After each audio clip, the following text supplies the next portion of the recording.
Welcome to the Network Engineering Video Blog. I'm your host, Michael Crane. Well, today we're going to be installing VMware Workstation 14 in the server that we built last year. And so what we're going to do is we're going to go to VMware's website, all right, and we're going to look at some system requirements for Workstation 14. It's actually Workstation 14 Pro. And we'll look at some system requirements to make sure there's no gotchas in there and that it's compatible with our hardware. And then we're going to download it, all right? And then we're going to install Workstation 14 on our new server, and we're going to do some initial config. And most of it, installing this is pretty simple. And most of the initial config can be defaulted. But there are a couple things I wanted to point out that might be helpful. All right. Then we're going to go into the Windows 10 regedit, and we're going to change the friendly name of our port adapters in the device manager to match the physical ports that are on the quad cards that are in the server. If you remember, we have two 4-port quad Ethernet cards, gigabit Ethernet cards in there. And so that's 8 ports all together, not including the management port. So it can get a little confusing if the port numbers that you're looking at in VMware don't match the physical ports on the back of the card. So we're going to fix that so they all match, all right? And then we're going to copy a virtual machine from VMware's Workstation 12, which I have running already, and we're going to copy it from Workstation Pro 12 to Workstation Pro 14. All right. Then we're going to add a virtual network for our Dallas test bed. And if you've been watching our videos, you know that we have basically 2 test beds. We have a Dallas test bed and a New York test bed. And so we're going to create a virtual network for our Dallas test bed in VMware. All right. So after we do that, we're going to open the copied virtual machine and make sure it runs. And we're going to configure it to use the new virtual network we had just created. All right. And there was a couple other things, you know, Windows 10 update failed, and we had to troubleshoot that, and a couple of little minor glitches, but we got them all straightened out and going. So let's take a look at the network adapter on the back of the server real quick. So this is the back of the server right here, and it's just sitting on a shelf under the Juniper router. And as you can see, I have the 2 quad ports plugged in the PCI slots there, and I've numbered them 1 through 8. So let me zoom in for you. So now when we create a virtual machine, or a virtual network, I mean, or a virtual machine, we know that if we assign it to port 1, that it's going to match this port, physical port 1, and isn't some made up number that was assigned to it by Windows 10. Okay, so let's get started. Okay, so we're going to download VMware Workstation 14 Pro. And I just wanted to point out a few things. If you decide to use VMware, they've got a couple system requirements that you need to be aware of so you don't download it and find out that it's not going to work. So the first thing is, you'll see right here, it requires a 64-bit processor and a 64-bit host operating system. So you need to make sure that you have that. And if you can get it on sale, see, I got it for $50 off. That's even better. They sent me a coupon in an email because I use VMware on another server, and I don't know if I'm actually going to get it. The coupon's actually expired, but it looks like it's going to try to give it to me, so we'll see. Okay, so if you want support, you can do that. The features we don't care about, but the system requirements you should take a look at, and I wanted to make sure that you were aware that it says all the CPUs after 2011 are supported except, and so you need to kind of Intel Atom. That's a little bitty thing, and they've got different microarchitectures. Some AMD processors aren't supported, so you need to look at that. And then systems using Intel processors, so you need to make sure that yours isn't on this list. And a couple of them are the i7, so make sure that if you have an i7 that it's not on this list. And of course it needs a 1.3 gigahertz or faster, minimum of 2 gig of RAM. Well, my suggestion is minimum of 30 gig or 32 gig. I guess it depends on how many virtual machines, but then I don't understand this host operating system.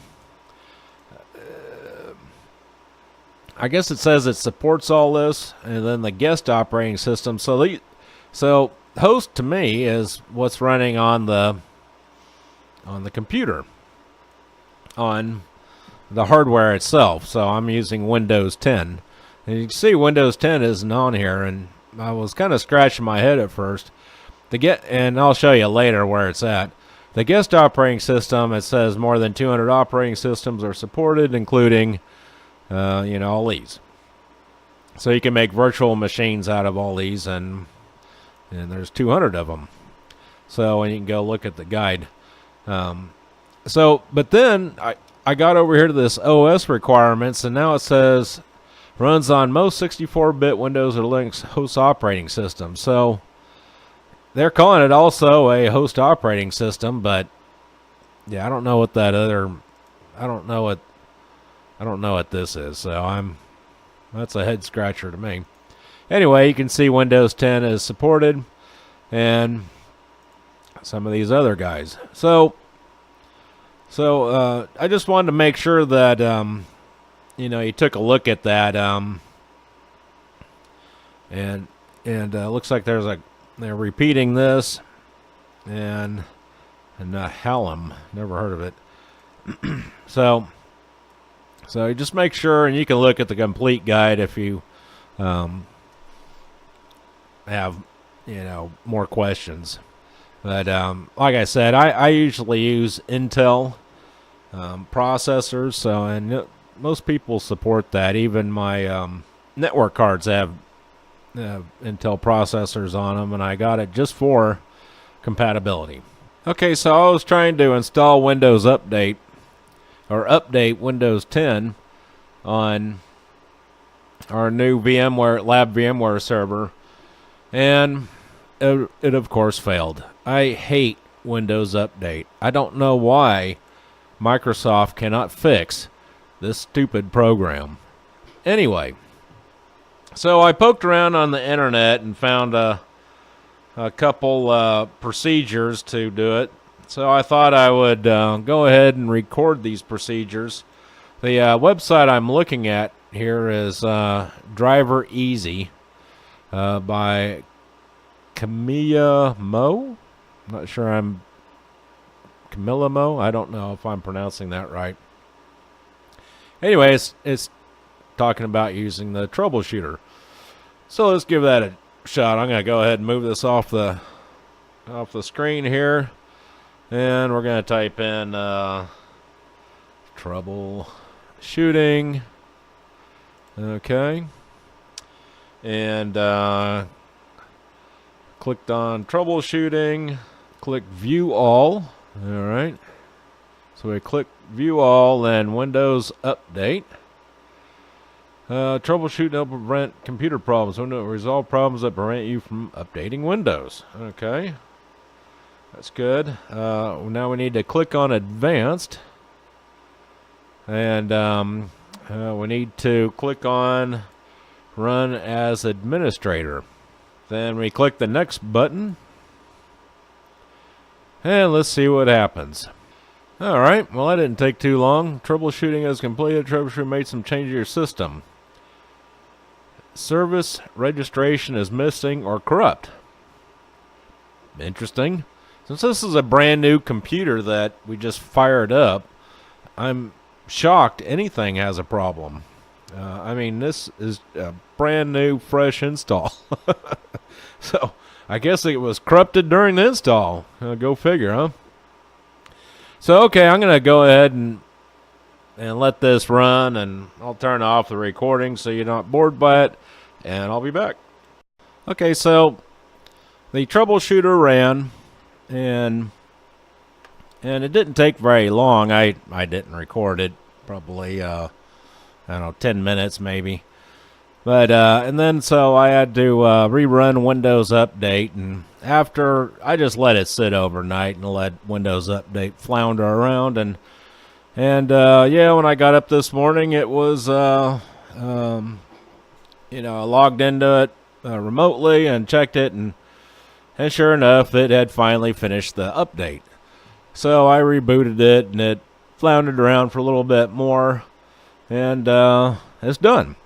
So, yeah, that was pretty painful. Thank you, Microsoft.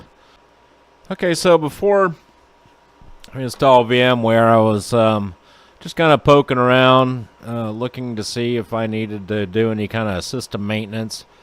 It's usually best to do all that before you install VMware. And so one of the things I wanted to look at was the network adapters. So I went in here and I looked, and I kind of renamed this Ethernet 0, named something else. I called it Ethernet 0. It's actually the management. I think I'll go ahead and rename them back to management. Because that's the one that's on the motherboard, and we're going to use it for management. And then all these other adapters are on the Intel Quad PCI cards. So one of the things I wanted to look at is do these names actually match up with the ports? And I'll show you what I'm talking about. Okay, so this is a picture of the Intel Pro 1000 PT, I forget what it is. Anyway, it's our network card. And, oh, here it is. It's Intel Pro 1000 PT quad port card. Anyway, so I plugged a cable in. Let's see here.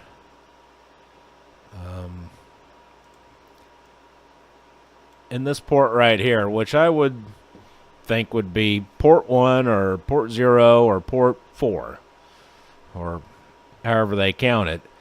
And lo and behold, it brought up Ethernet 5. Okay? And actually, if you look at the description of it, it's actually number 4. And this was added by, and I think I can change the name of this actually. Well, maybe not.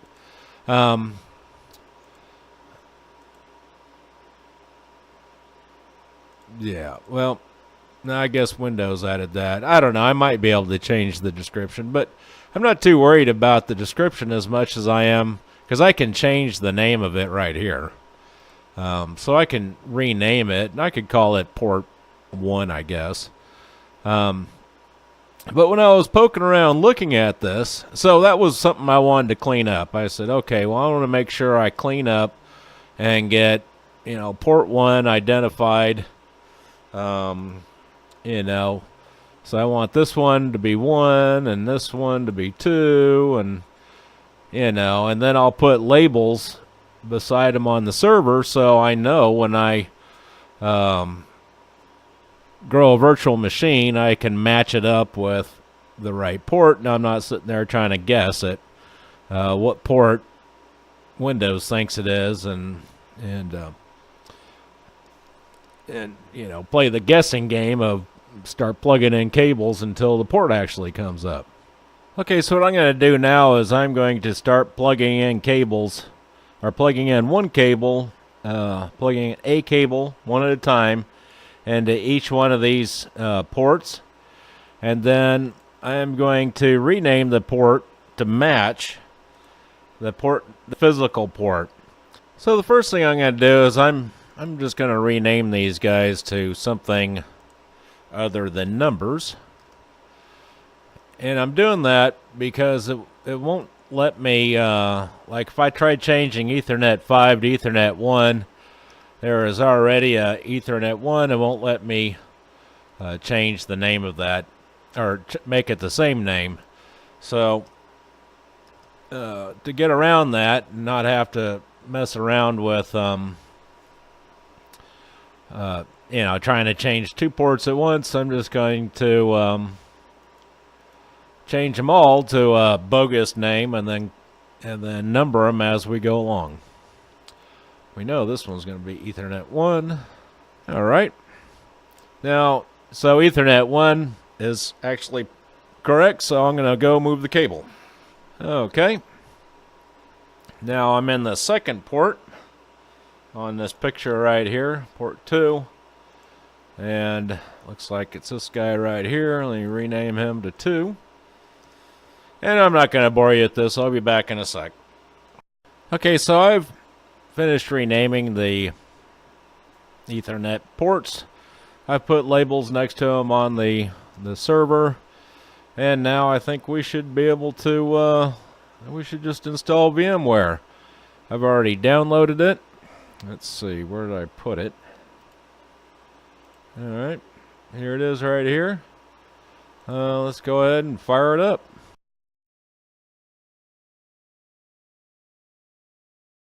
Okay, so it's asking us to use the enhanced keyboard driver. Yeah, we'll go ahead and use this.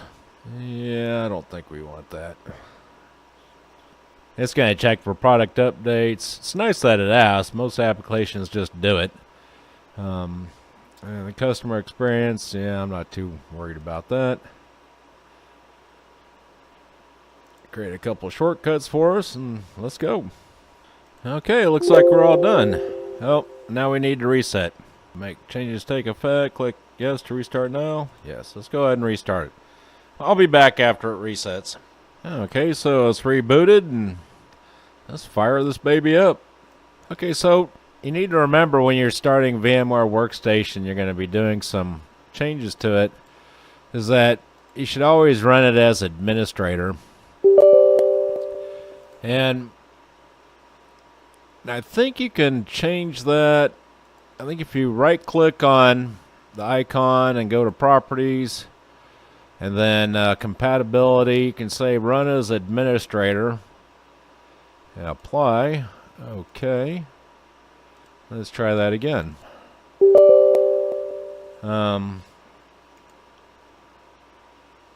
Okay, so yeah, let's change something to see, make sure it's working okay. One of the things I want to change is I want to change my default location for VMs. So yeah, this is way too long to remember. So we're going to say we want it on the C drive. All right. And we'll say I'm going to make a new folder. Let's call it VMware. All right. And then inside VMware, we're going to make another new folder called VMs. All right. And that's where we're going to put them. While we have this open, we might as well look at some other default settings we want to change. We definitely want to keep the VMs running after Workstation closes. I don't know, this aerial peak stuff, we don't care. Workstation 14, compatible with ESX server. Clipboard, file, save desktop. Offer to save information, okay. Let's go look at some of this other stuff. I think most of this stuff could probably be left at default.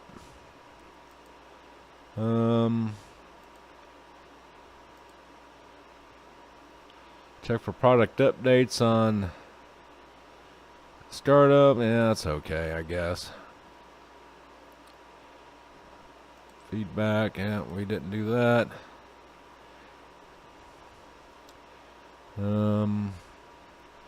Yeah, I don't know if we're going to do any virtual machine sharing. But yeah, let's just leave it like that for right now. It says VMware Workstation currently does not have a connection to the Workstation server. Well, that's true because we don't have a Workstation server. So yeah, we'll just leave that for right now. It's not important. How much RAM should the system be able to reserve for all running machines? Yeah, this is like your computer, how much you're going to allow it to suck up. Right now it's taking 28 of the 32 gig, so yeah, that's not leaving a lot for Windows, but hopefully we're not going to use all that. We'll just leave it. I'm not worried about it. Default process. These are the priorities in the task manager that you looked at before. And devices. Yeah, this disable auto run. It's like when you plug in a DVD, you don't want it to auto run it. And we don't care about printers. Okay. And that looks pretty good. So if we didn't have administrator privileges, we wouldn't have been able to change that. Okay, so another thing we want to add is a place in our VMware directory on our C drive here. And let's see here. Okay, so we've got the VMs. We want a place to put our ISOs. So I'm going to create a new folder and call it ISO. All right. So when we download ISOs from the internet, we can just put them right in there and we'll know. It'll be an easy path. We don't have to remember that huge path that Windows defaults everything to.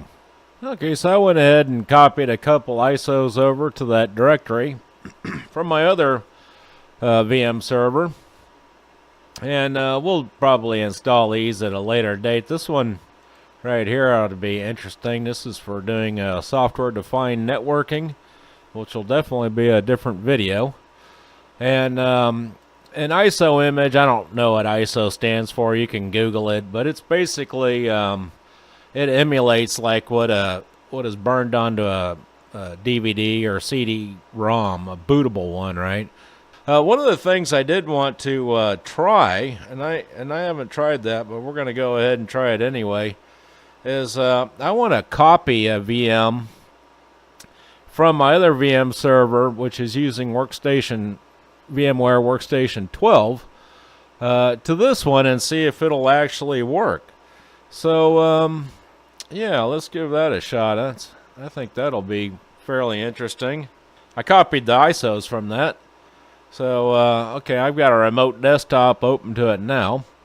Here's the VMs I have. I want to copy this template VM. And this one's running Workstation Pro 12, right? So, but I want to copy this template. So, according to the documentation, I can just zip this thing. So I'm going to send it to a compressed file.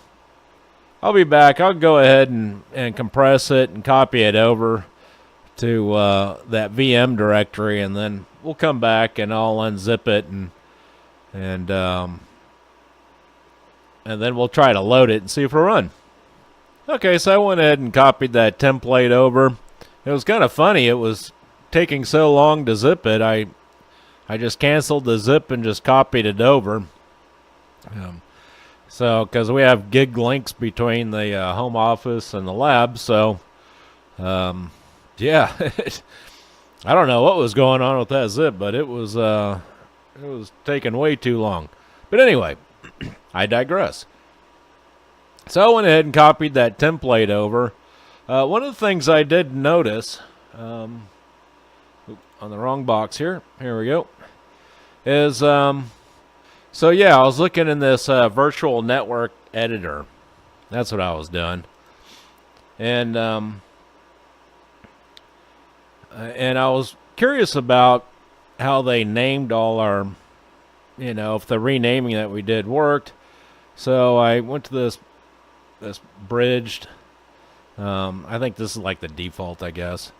It automatically creates these three things when you install Workstation, and they all have different meanings. You can read about them. I'm not going to cover it in this video because I'm going to try to make it as short as possible. Anyway, so we're going to go to this VMnet 0. It's bridged, and it's bridged all these ports. It didn't save any of our names, which is real bummer. So yeah, we're gonna have to try to figure out how to name these things so we can, when we try to use these ports, because these numbers don't match up with these numbers. Remember, so like Ethernet 1, if we look at it, is port adapter 4. So we need to make this name match this name, or at least the port number, right? Okay, so I was able to change the name of, it was adapter number 4 to ETH1. I went ahead and kept the Intel Pro 1000, blah, blah, blah, blah. I could have just called it ETH1, I guess. But it's nice to know that it's on a card. And really, if I really wanted to be anal about it, I could call it Card 1, ETH1, or something like that. But we named them 1 through 8. So we'll just stick with that convention. So let me show you how I did that. We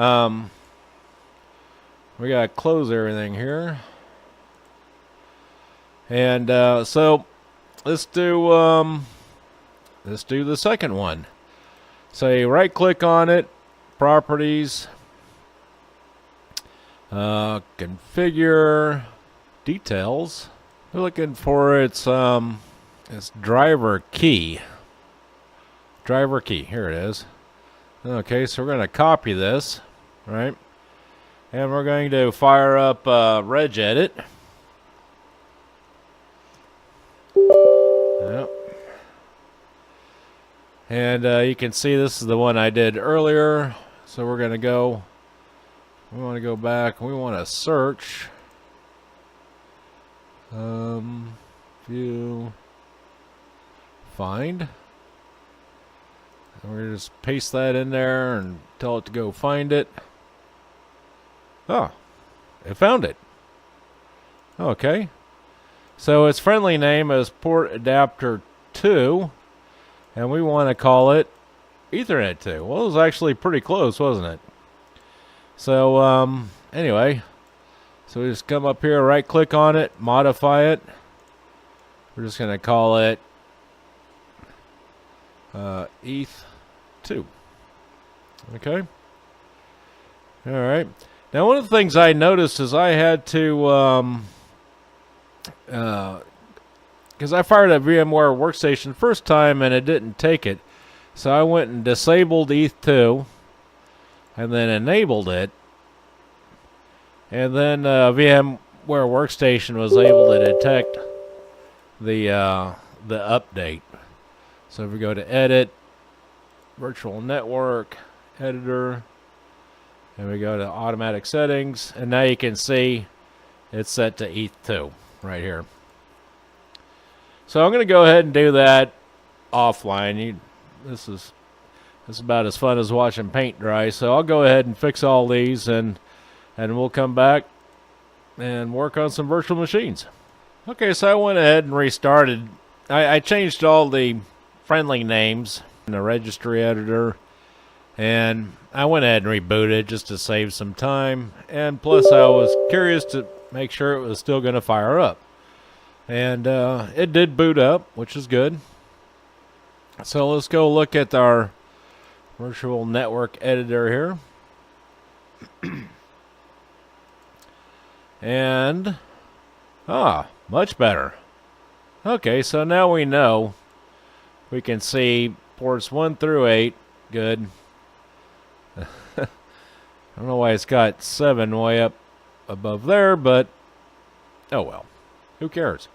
Okay, so without getting into a big discussion about VMware networking, because that could be a couple videos in itself, I'm going to take this automatic bridging. I'm going to take all our test ports for our 2 quad port cards out of this bridging.